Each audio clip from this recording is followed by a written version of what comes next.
第21課天氣氣候生詞暖溫暖涼涼爽黑雲霧天光地震海嘯旱災水災龍捲風打風樹冧落冰雹打雷閃電避雨屋漏塞坑渠擔遮。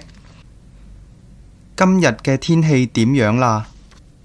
幾好啊！琴晚落咗場雨，今早唔會落添㗎啦。話唔埋㗎，而家雨季，邊日唔落雨？最怕係落大雨，水浸街，上落班好麻煩。冇辦法啦，出門口記得帶定雨褸就得啦。出邊又落雨啦。頭先個天仲好光猛，無端端落起雨嚟嘅。着雨褸濕立立，好煩㗎。或者係個雲雨，冇幾耐就停㗎啦。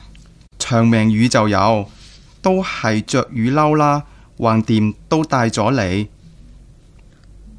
落雨路滑，走車要小心啊！哇，咁大風㗎，又行雷閃電，不如避一陣先去啦。而家胡志明市嘅天氣點樣？呢排天氣好熱啊，氣溫38度。你哋嗰邊呢？美國而家係冬季，落緊雪，今日氣溫-8度。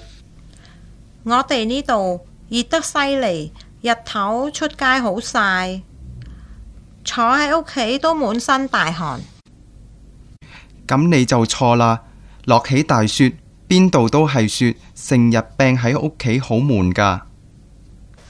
但係我鍾意冬季可以滑雪、溜冰。我就鍾意夏季去游水，去海邊度假。其實越南一年只分2季，就係雨季同埋旱季。我哋從嚟未見過落雪㗎。